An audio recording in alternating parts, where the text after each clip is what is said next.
প্রিয় দর্শক, প্রথম সংবাদ টক টাইম টক লাইভে আপনাদের সাথে আছি আমি এনার খোরশেদ আলম রাজু।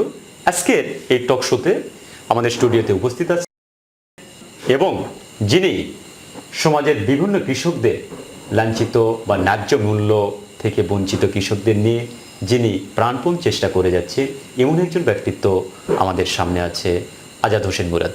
তো আজকে যে বিষয়টি আমি আপনাকে বলতে চাচ্ছি বা আপনার থেকে জানতে চাচ্ছি, যে দেশে 85% 85% লোক কৃষির উপর নির্ভরশীল, কিন্তু আজকে আমাদের সেই দেশে কৃষকরা হচ্ছে লাঞ্ছিত, কৃষকরা পাচ্ছে না কোনো ন্যায্য মূল্য। এ সম্পর্কে আপনি যে আন্দোলন কতটুকু করতেছেন, কতটুকু স্বার্থের সম্পর্কে আপনার কি মতামত? কিছু ধন্যবাদ আপনাকে। আসলে কৃষকদের দাবি দেওয়া নিয়ে আমি অনেক আন্দোলন করছি, কৃষকদের পণ্যের ন্যায্য মূল্য পাওয়ার জন্য। আসলে আন্দোলন করার অভিজ্ঞতা থেকে বলতে চাচ্ছি যে এ পর্যন্ত অদ্যাবধি পর্যন্ত কৃষি বান্ধব কোনো নীতিমালাই গ্রহণ করা হয়নি। আমাদের দেশে কৃষি বান্ধব নীতিমালাই হয়নি। নীতিমালা হয়েছে একটা চিরুনি স্বার্থ চরিতার্থ করার জন্য। যেমন এবারের বিষয়টা বলি, এবারে যে কৃষকদের যে হাহাকার, কৃষি পণ্যের দাম না, বিশেষ করে ধানের দাম এত লাজুক অবস্থায়, কৃষকরা অনেকে আত্মহত্যা করার অবস্থায় চলে গেছে, অনেকে জমি জমা বন্ধক রাখে এবার পার হওয়ার চেষ্টা করছে। সর্বশেষ যেটা আমরা দেখলাম, কাঁচা ধান সেই সময় বিক্রয় হলো, কৃষক যখন 500 550 টাকা মন ধান কাঁচা বাজারে বিক্রি হচ্ছিল, যখন ধান উঠেছিল সেই মুহূর্তে, তখন কৃষকের যে হাহাকার ছিল, যে দাম পাচ্ছিল না। অনেকে রাস্তা, আপনারা দেখছেন যে রাস্তায় বিষয়টা হচ্ছে যে এই যে কোন নাটোর জেলা দেখছিলাম যে মাঠে আগুন লাগিয়ে দিয়ে পোড়ায় দিচ্ছে ধান, এরকম অনেক কিছু দেখা গেছে। তারা অনেক এরকম ঘটনা ঘটছে। মাঠে আগুন আগুন দেওয়ার বিষয়, রাস্তায় ধান ঢালে প্রতিবাদ করার বিষয়, এরকম মিডিয়াতে আসছে, আমরাও দেখছি। আমরা নওগাঁর যে অবস্থা, নওগাঁ তো কৃষি প্রধান জেলা, নওগাঁর সিংহভাগই কৃষি থেকে আসে, আপনারা জানেন। তা আমরা এইখানে যেটা দেখছি, আমি নিজে সরজমিনে গিয়ে যেটা দেখছি, যে কৃষক যেমন ওই সময় ধান কাটার লোক পাচ্ছে না, আবার ধান যে দামে কাটিচ্ছে সেই দামে বিক্রয় করলে কৃষকের 3-4 হাজার টাকা খরচ ধান তুলে নিয়ে আসতে, তার মধ্যে আবার প্রতিকূল আবহাওয়া, এটাও কৃষকের উপর একটা বড় ধরনের বিপর্যয় কৃষকদের মধ্যে পড়েছে। আচ্ছা, ঠিক আছে, আমি যে বিষয়টা জানতে চাচ্ছি যে আপনি কৃষকদের নিয়ে বিভিন্নভাবে আন্দোলন করতেছেন যে সরকার যেন কৃষকদেরকে ন্যায্য মূল্য দেয়।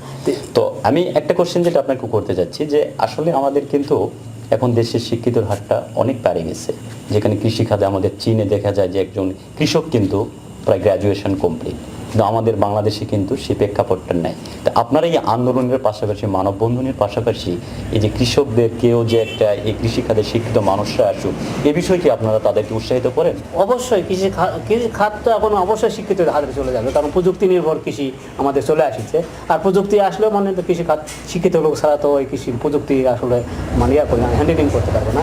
কিন্তু আমি যেই কথাগুলো বলতে চাচ্ছিলাম, সে বিষয় হচ্ছে যে কৃষি খাতের যে সমস্যা, কৃষকদের যে সমস্যা, সেটা হচ্ছে কৃষি পণ্যের দাম পাচ্ছে না। যে দেখা যাচ্ছে যে কাঁচা ধান যে দামে বিক্রি করলো, আজকে 2 মাস পর বাজারে দেখেছি ওই শুকনা ধান আবার 550-600 টাকা মূল্যে বিক্রি হচ্ছে। তাহলে কাঁচা ধান যে দামে বিক্রি করতো সেখানে তো লস হয়েছে, তাহলে কৃষকের এখন দ্বিগুণ লস হয়ে যাচ্ছে। এখন ধরলাম যে কৃষকের আরও 200 টাকা, কারণ শুকান ধান বিক্রি করছে আবার ওই দামে। তো এখানে যে মিলারদের সাথে কথা বলে আমি দেখছি, মিলাররা হাস্কিল মিলাররা বলতেছে যে ভাই আমরা কি করব, এরা তো বড় মিলারদের দখলের বাজার, তারা যেভাবে বাজারটা চাচ্ছে সেভাবে তো বাজার, এখানে একটা চক্র সিন্ডিকেট করতেছে এই জিনিস। তারা যেভাবে বাজারটা চাচ্ছে, আমি বলি আপনি শুনেন, তো হচ্ছে যে যেভাবে চাচ্ছে সেভাবেই কৃষকের বাজারটা নিয়ন্ত্রণ হচ্ছে। যেমন বলছে যে ভাই আমরা কি হাস্কিল মিলারদের অভিযোগ যে আমরা কিভাবে বেশি দামে আমরা ধান কিনবো, আমরা কিনতে পারছি না। তো কারণ আমাদের সরকারি বরাদ্দ যে চালটা সরকার কিনবে, সেই চালের বরাদ্দ মাত্র পাচ্ছে তারা 17 টন মিল প্রতি, কিন্তু একজন অটো মিলারদের দেওয়া হচ্ছে 700 টন। তো কোথায় 17 টন আর কোথায় 700 টন? তাহলে সরকার কার স্বার্থ সংরক্ষণ করেছে? সরকার স্বার্থ সংরক্ষণ করেছে বড় লোকদের, বড় পুঁজি যার, তাদের স্বার্থ সংরক্ষণ করছে। এখানে দেখা যাচ্ছে যে তাদের যে বক্তব্য, এই যে হাস্কিল মিলারদের যে বক্তব্য, যে ভাই আমরা ব্যাংক থেকে লোন নিয়েছি, লোন পরিশোধ করা পারছি না, দেউলিয়া হয়ে যাচ্ছি। আমরা যেমন দেউলিয়া হচ্ছে, আমরা যেমন দেউলিয়া হচ্ছি, কৃষকও ক্ষতি হয়ে যাচ্ছে। কৃষক জমি বিক্রি করে বন্ধক রাখে, তাদের এই ঘাটতি মেকআপ করছে, আর আমাদের ঋণে জর্জরিত হয়ে যাচ্ছি। আমরা বাঁচার জন্য চেষ্টা করছি। অনেক ক্ষেত্রে দেখা যাচ্ছে যে আমাদের মিল, যে অটো মিলে কেন আমরা চাল বেশি বরাদ্দ দেওয়া হয়েছে, তাদের চাল ভালো হবে এই জন্য সরকার তাদের চাল কিনবে, কিন্তু অটো মিলাররা তো তাদের মিলের চাল দিচ্ছে না। তারা এই হাস্কিল মিলারদের কাছ থেকে চাল কিনেই আবার তারা আমি যে আরেকটা বিষয় আপনাকে যেটা আমি জানতে চাচ্ছি যে সাধারণত নওগাঁ জেলা একটা বরেন্দ্র এলাকা, পার্শ্ববর্তী যে মান্দারসা পাহাড় বা নিয়ামতপুর বলা হয়, যেখানে ধান ছাড়াও কিন্তু আদার্স কিছু ফসল হয়, যেটা আমরা আম যেটা বলি, এখানে একটা প্রধান ফসল। আসলে শুধু ধান দিয়ে যে আসলে শুধু একটা নওগাঁ জেলাতে ধান বা দেশে ধান দিয়ে সবকিছু সম্পর্ক হয় তা না, অন্যান্য ফসল করার প্রতি কৃষকদেরকে আপনারা অন্যান্য ফসলের ক্ষেত্রে আমি বলতে চাচ্ছি কৃষকের উৎপাদিত পণ্যের মূল্য দিতে হবে, ন্যায্য মূল্য দিতে হবে। সে মূল্য অবশ্য কৃষকরা নির্ধারণ করবে, সরকার না। সরকারের চাপে দেওয়া নির্ধারণ নয়, কৃষকরা নির্ধারণ করবে। আমি যে এই জায়গায় যে কথাটা বলতে চাই, যে বিষয়টা আমি বারবার আলোকপাত করি বিভিন্ন জায়গায়, যে কৃষকরা কৃষকের পণ্যের দাম নিয়ন্ত্রণ করবে, কোনো সিন্ডিকেট না। এখানে আমের কথা আপনি বললেন, আমরা পোষা, নেমতো, সাভার বা মহদেবপুর, আমরা জেলাতে আমের জন্য তো আমরা আমে মাছে সব জায়গায় তো আমাদের সমৃদ্ধ জেলা এটা। তো এই জেলায় যে আম, এই জেলার আম তো এই জেলার নামে বিক্রি হয় না। এই জেলার আম যাচ্ছে চাপাই নাম নবাবগঞ্জের নামে, এই জেলার আম যাচ্ছে রাজশাহীর নামে, নওগাঁর নামে। এবার একটু আচ্ছা, আমি একটা জিনিস জানতে চাচ্ছি যে যেহেতু আপনি বললেন এখানে কৃষি খাতে অনেকটা আগেকার চেয়ে শিক্ষিত মানুষের হাতটা আসছে, যে এখন বিভিন্নভাবে অর্গানাইজেশন মানে একটা সংগঠনের দ্বারা অনেক কিছু করাই কিন্তু সম্ভব।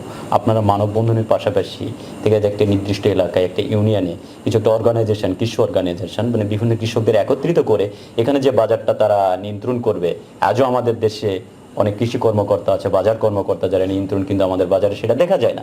কিন্তু আপনারা যেহেতু কৃষকদের নিয়ে কাজ করতেছেন, আপনারা কি এ ব্যাপারে তাদেরকে বলেন না যে আমাদের একটা দৃষ্টিভঙ্গি আছে? যেমন আমরা যে সরকার ধান কিনেছে মানে কৃষকের কাছ থেকে, কোনো কৃষক সরাসরি ধান দিতে পারে না।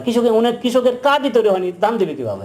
অথচ কালো বাজারে মানে কৃষকের নামে অন্য লোকজন ধান দিয়ে দিচ্ছে, ব্লক সুপারভাইজারদের কাছে খবর নিলাম, তো কার্ড দিতে পারে না। তারপর যে সমস্যাটা হয়েছে যে আমরা যেটা বারবার বলেছি যে প্রত্যেকটা ইউনিয়নে সরকারিভাবে গুডাউন নির্মাণ করতে হবে এবং অটো মিল নির্মাণ করতে হবে। ওইখানে কৃষকরা ধান নিয়ে আসবে, অটো মিলে 24 ঘন্টার মধ্যে ধান চাল হয়ে রিজার্ভ হয়ে যাবে। আপনার তো আমার ধান কিনে গুডাউনে রাখা, ওই ধান আবার মিলারদের দেওয়া দরকার নেই। এটাও যদি সরকার না পারে, সরকারের পক্ষ থেকে সম্ভব না হয়, তাহলে এটা হতে পারে যে আপনার ওই শুধু সরকার কৃষকদের ধান বাজারে কিনবে, সরকারের পক্ষ থেকে ব্লক সুপারভাইজাররা, যেমন প্রত্যেকটা ওয়ার্ডে ব্লক সুপারভাইজার আছে, তাদের তত্ত্বাবধানে যদি এলাকায় ধান ক্রয় করা হয়, ধান কিনলো ব্লক সুপারভাইজার নির্ধারিত রেটে, যে রেট ঘোষণা করছে, ধানের কোয়ালিটি ধান কিনলো। আজাদ হোসেন মুরাদ, আমি যে বিষয়টা আরেকটা জিনিস আপনার থেকে জানতে চাচ্ছি যে আজ আমরা কৃষক হয়তো 5 মণ 10 মণ ধান নিয়ে যায়, বাজারে নিয়ে যায় বিক্রি করতেছে, কিন্তু এই যে গুডাউনে একটা ন্যায্য মূল্য যখন সরকার দিয়ে দেয়, তারা কিন্তু গুডাউন ছাড়া কিন্তু ধান ন্যায্য মূল্য ওরাই পায়। কিন্তু একজন কৃষক কি পরিমাণ ধানের কোয়ান্টিটি হলে, কি পরিমাণ ধান হলে সে গুডাউনে দিতে পারবে, এটা সম্পর্কে আপনার কি? এখানে সরকার কর্তৃক ঘোষিত একটা মানে ইয়ে করে দিছে, সর্বনিম্ন হচ্ছে আপনার 2 টন করে ধান কৃষক দিতে পারবে, মানে এটা বলা আছে। সেই অনুযায়ী দেখা যাচ্ছে যে এমন দেখা যাচ্ছে কোনো 2-3 জন কৃষক মিলেও 2 টন করে দিতে পারে, এটাও সম্ভব। মানে আপনার 14 থেকে 15% রেশিওতে ধান মানে টেম্পারেচার করে আপনার কুড়ানো ধান দিতে পারবে। এই ধান দিতে গিয়ে অনেক সময় দেখা যাচ্ছে যে ওখানে একটা ওই মানে আপনার গুডানো এরা সিন্ডিকেট আছে, মানে এখানে বিভিন্ন সমস্যার সম্মুখীন হয়। সেই ক্ষেত্রে ধান দিতে হবে। মূল বিষয় হচ্ছে যে কৃষকরা আসলে মানে ওই সময় ওই মানের ধান আসলে তৈরি করতেই পারে না ওই জায়গা। তারপরেও দেখা যাচ্ছে যে ওই পার্শ্ববর্তী ছোটো ছোটো হাস্কির মিলের মানে সহযোগিতা নিয়ে এই ধানগুলো ওই মানের তৈরি করে ধানগুলা মানে কুড়ান দিতে পারে। কৃষকদের তো পাকা খোলা নেই, যার কাঁচা খোলায় তো ওই ধান আসলে করা সম্ভব না।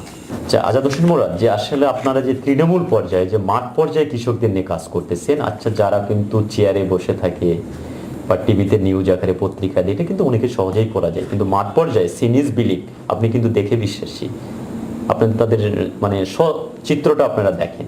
সেক্ষেত্রে যে আসলে কৃষকদের একটা তালিকা বা তাদের অর্গানাইজেশন করে তাদের একটা সংগঠিত করে তালিকাটা প্রণয়নের ব্যাপারে মানে আপনি কিরকম মন্তব্য রাখেন বা আপনার চিন্তা চেতনাটা কি? কৃষকের দুইভাবে করা যায়, কোনো সংগঠনের মাধ্যমেও করা যায়, আর সরকারের যে একটা অর্গানাইজেশন আছে কৃষি অধিদপ্তর, সেটা তৃণমূল পর্যায়ে মানে ওয়ার্ড পর্যায়ে ব্লক সুপারভাইজাররা আছে, তারাই কৃষক মানে প্রতিটা কৃষকের খোঁজখবর নিয়ে, জমি জমার খোঁজখবর নিয়ে এরা ভালো তালিকা করতে পারে। সেই তালিকা অনুযায়ী সরকার মানে পরবর্তীতে তাদের ওই জমির হিসাব করেই সরকারের যে ধান ক্রয়ের যে বরাদ্দ থাকে তাদের সেভাবে বরাদ্দ কার্ড দিয়ে দিতে পারে। আর পাশাপাশি আবার দেখা যাচ্ছে যে ওইটা অনেক সময় দেখা যাচ্ছে ব্লক সুপারভাইজাররা ওই পাড়ার এক কোনায় বসে বিভিন্ন মানুষের মুখে শুনে ধানের হিসাব লাগে। সেক্ষেত্রে দেখা যাচ্ছে যে এখানে আর একটা সমস্যা থাকে গেছে যে কৃষক মানে অনেকে দেখা যাচ্ছে বর্গা নেওয়া, তারপর হচ্ছে এই জমি বন্ধক নিয়ে আবাদ করে। কিন্তু ওই ভর্তুকি অনুযায়ী যদি আবার অনেক জমি ভর্তুকি দেওয়া হয়, মানে জমির ধান মানে দেওয়ার জন্য যে কাঠ প্রদান করা হয়, তাহলে আবার যে বর্গা নিছে, যে আমার বন্ধক নিছে, সে বঞ্চিত হয়ে যাবে। যার কারণে আমার বক্তব্য হচ্ছে যে ধান কারা উৎপাদন করছে, উৎপাদনের সাথে সম্পৃক্ত যে কৃষক, সেই কৃষকের নামে কার্ড তৈরি করে তাদেরকেই কৃষি ভর্তুকি দিতে হবে। মানে জমির মালিককে না, কৃষি উৎপাদন করেছে কে জমির মালিক সেটা বিষয় নয়, মানে কৃষি উৎপাদনের সাথে কোন কৃষক যুক্ত, জমির সাথে কোন কৃষক যুক্ত, সে বর্গা হোক চাষি হোক বা কর চাষি হোক বা যে চাষি হোক, মানে যে চাষি চাষ করেছে উৎপাদন করেছে তার নামেই মানে কাঠ মানে তার নামেই কাজ করে, তার নামে কত পরিমাণ জমি চাষ করেছে সেই অনুযায়ী কাট করে তার নামেই মানে ধান প্রদানের ধান যে সরকারি যে ধান ক্রয়ের যে কার্ড আছে তাকে সেটা দেওয়া হোক, তাদের কার্ড সেই অনুযায়ী ধানটা সরকারি গোডাউনে নেওয়া হোক। তাহলে সব কৃষকই সুবিধা পাবে। যদি জমির মালিক আছে, দেখো 100 বিঘা মালিক, সে 10 বিঘা করেছে বা 20 বিঘা করেছে, সে অনুযায়ী সে পাবে। কিন্তু ওর 10 বিঘা মানুষ মানে কট নিয়ে করেছে, আদি নিয়ে করেছে, সেও দিতে পারবে। কিন্তু জমির মালিক দেখে নয়, কে উৎপাদন করেছে, কে কৃষি চাষের সাথে যুক্ত, তার নামটা তালিকাভুক্ত করে এই কৃষি ভর্তুকি দেওয়া হোক বা কৃষির সকল সুযোগ সুবিধা দেওয়া হোক। তাহলেই প্রকৃত কৃষকরাই এই সুবিধা পাবে। আর নচেত কোনোভাবেই সম্ভব নয়। তাছাড়া ওই আপনার ধানের সেচের সুবিধা যেমন একটা সিন্ডিকেট পাচ্ছে, ওই কৃষি ভর্তুকি যেটা দিচ্ছে সেটাও ওই বড় যারা পুঁজির মালিক তারা পাবে। এখানে আবার দেখা যাচ্ছে যে ওই ছোট হাস্কির মিলেরা সুবিধা পাবে না, বড় মানে অটো মিলেরা সুবিধা পাবে। এই ঘটনাগুলাই ঘটেছে। আরেকটা বিষয় আপনার থেকে আমি জানতে চাচ্ছি, যে বিষয়টা আপনি বলে গেলেন যে কৃষক মানে যে পরিমাণে যেটা উৎপাদন যে করবে বা চাষ করবে, যিনি কৃষক তাকেই সে মানে সুবিধাটা দেওয়া হোক। তো এক্ষেত্রে দেখা যাচ্ছে কৃষকের যে বা চাষিদের একটা তালিকা এটা করা হবে বা করতে হবে, এ ব্যাপারে আপনার কতটুকু মন্তব্য? এবং যেখানে প্রশ্ন রয়ে যায় যে একজন চাষি বা কৃষক যতটুকু সে ধান এক বছরে উৎপাদন করলো, দেখা যাচ্ছে 20 বিঘা মাটি সে চাষ করলো, কিন্তু পরের বছর দেখা যাচ্ছে তার 20 বিঘা তো নাও থাকতে পারে, সে তার মালিকের কাছে চলে যেতে পারে বা সে নিজে ইচ্ছা করে ছেড়ে দিতে পারে। এক্ষেত্রে সে বছরে তার মানে যে কৃষকের তালিকাটা, চাষিদের তালিকাটা মানে কি প্রতি বছর আপনার চেতনায় কি সেটা হালনাগাদ হবে নাকি? এবার সে আপনার মন্তব্য কি? অবশ্যই প্রতি বছর তালিকা করা হবে। তাহলে তো কি ব্লক সুপারভাইজার কাজ কি? ব্লক সুপারভাইজার কাজ কি? যারা সরকারের যে অধিদপ্তরের লোকগুলো আছে তাদের কাজ কি? প্রতি বছর অবশ্যই করতে হবে। প্রতি বছর আপনার যে জমির মালিক যে সেও তো যে জমি উন্নত বিক্রি করতে পারে। আমার কথা উৎপাদনের, বারবার আমি যে কথাটা বলতে যাচ্ছি যে উৎপাদনের সাথে যারা চাষের সাথে যে কৃষক যুক্ত, যে পরিমাণ চাষ করেছে সে অনুযায়ী তাকে সারের ভর্তুকি হোক, তেলের ভর্তুকি হোক, সেচের ভর্তুকি হোক, কৃষি কার্ড হোক, ধান বিক্রয়ের কার্ড হোক, সে অনুযায়ী দিতে হবে, তাদেরকেই দিতে হবে। কোনো জমির মালিককে নয়। জমির মালিক 2000 বিঘা জমির মালিক আছে, 500 বিঘা জমির মালিক আছে, সেই অনুযায়ী তারা কাঠ পায়। আর ওর থেকে যে ওদের কাছ থেকে যারা বর্গার চাষি হয়েছে তারা উৎপাদন করেছে, মাঠে খরচ করেছে, সে দুদিক থেকে সে সুবিধা পাবে। উৎপাদন এর থেকেও যে টাকা আদি হিসাবে যে ফসল পাবে সে হিসাব পাবে, আবার সরকারের যে সুবিধা সে পাচ্ছে। এই কৃষক তো মরবে, সে নিঃস্ব হয়ে যাবে। বাংলাদেশে এই পরিস্থিতিই চলছে, যার কারণে কৃষক উৎপাদনের সাথে যারা যুক্ত তারা নিঃস্ব হচ্ছে, আর ওই জমির মালিক বা টাকার মালিক হিসাবে তারা আরো কোটিপতি হচ্ছে, টাকার মালিক টাকাওয়ালা হচ্ছে, ওই বড় লোক আরো বড় লোক হচ্ছে, গরিব আরো গরিব হয়ে যাচ্ছে। আচ্ছা, তাহলে আপনি কি মনে করছেন যে এই যে প্রতি বছর সে যেভাবে সে চাষ করুক, একজন কৃষক তাদেরকে যে হালনাগাদ করতে হবে, এটা কি আপনার দৃষ্টিকোণ থেকে মনে হয় যে প্রতি বছরই করতে হবে? এটা অবশ্যই হালনাগাদ তালিকা হবে বড় মৌসুমের সময়। বড় মৌসুমে হালনাগাদ তালিকা হলে এই তালিকা অনুযায়ী আপনার ভর্তি করবেন। আসলে বড় মৌসুমেই ভর্তুকি আসলে সব দেওয়ার চিন্তা ভাবনা সরকারের থাকে, অন্য কোনো মৌসুমে থাকে না। তাহলে বড় মৌসুমে এটা সারা বছরে বড় মৌসুমে যে আবাদ করবে সেই অনুযায়ী যদি হালনাগাদ করা হয় তাহলেই যথেষ্ট, বা হালনাগাদ প্রতি বছরই করতে হবে। প্রিয় দর্শক, এতক্ষণ আপনারা প্রথম সংবাদের টক টাইম টক লাইভে আজকের যিনি গেস্ট ছিল আজাদ হোসেন মুরাদ, কৃষকদের নিয়ে বিভিন্ন আলোচনা হলো। তো এ থেকে আমরা একটা জিনিসই বুঝতে পারলাম যে দেশে 85% 85% লোক কৃষির উপর নির্ভরশীল, সেখানে সমাজের একটা ব্যক্তি বা কতিপয় ব্যক্তি শুধু কৃষক বা সরকারের বিরুদ্ধে তাদেরকে ন্যায্য মূল্যে মানে লড়লে বা তাদের বিরুদ্ধে মানববন্ধন করে কাজ হবে না। আমাদেরকে সকলকেই এককভাবে নিজের চেষ্টায় ঐক্যবদ্ধ হতে হবে। এবং যে আজাদ হোসেন মুরাদ আজকে যে স্টুডিওতে যে কথাগুলো বললো, ইনার মতন চিন্তা চেতনা নিয়ে আমাদের সমাজের প্রতিটা অঞ্চলে, প্রত্যন্ত অঞ্চলে প্রতিটা মানুষের মধ্যে এইরকম চেতনা আমাদেরকেও গড়ে তুলতে হবে। এই বলে আজকের অনুষ্ঠান এখানে বিদায় নিচ্ছি। ভালো থাকবেন, সুস্থ থাকবেন, আবারও দেখা হবে এরকম কোনো একটি প্রোগ্রামে।